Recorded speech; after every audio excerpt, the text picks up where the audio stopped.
Before Zeus ruled the heavens, before Olympus became the home of the gods, there was a world so ancient that even the stars had not yet learned where to shine. Close your eyes for a moment and imagine a silent land beneath a sky without names. Mist moves slowly across endless mountains. Dark waves breathe against an empty shore, and somewhere beyond the horizon, the first light is waiting. And in that silence, something begins to awaken. Not a king, not a hero, but the earth itself. The ancient world called him Aeron, an ancient primordial earth spirit who carried the strength and patience of the newborn world. He rose from the mysterious emptiness known as chaos, becoming the solid ground beneath the newborn universe. His presence stretched across valleys, forests, cliffs, and quiet plains. Snow rested upon distant mountains, while deep green forests covered the lower slopes.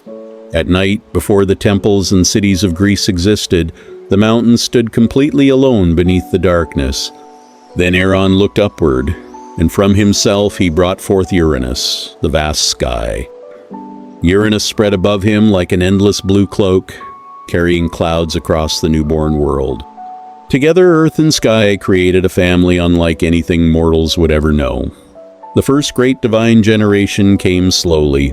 The Titans appeared. They were older than Zeus, older than Olympus, and older than the familiar stories of Apollo, Athena, and Artemis.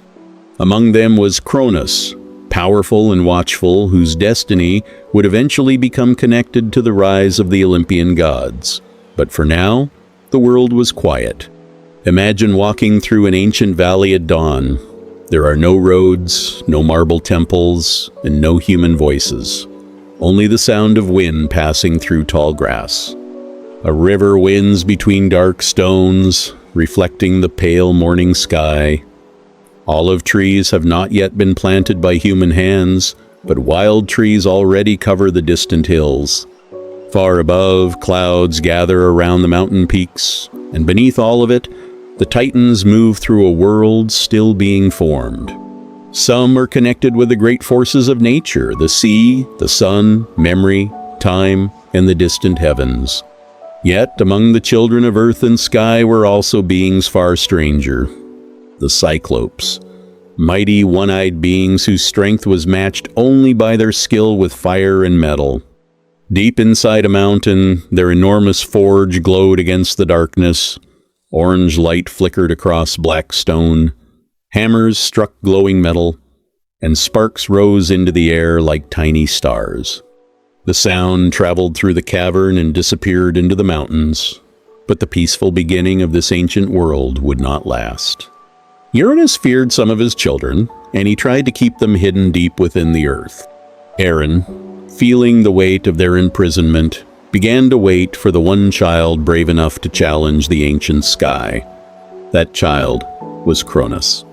One evening, beneath a sky filled with silver clouds, Cronus stood upon a lonely mountain ridge. Below him, forests disappeared into mist. Above him, Uranus stretched endlessly across the heavens. Cronus looked upward, and for the first time, the old order began to tremble. He did not yet know it, but his rebellion would change the universe and eventually lead to the birth of the gods we remember today. Before Zeus had a throne, before Olympus had a name, the first great struggle of the gods had already begun, and the quiet world beneath the stars was about to change forever.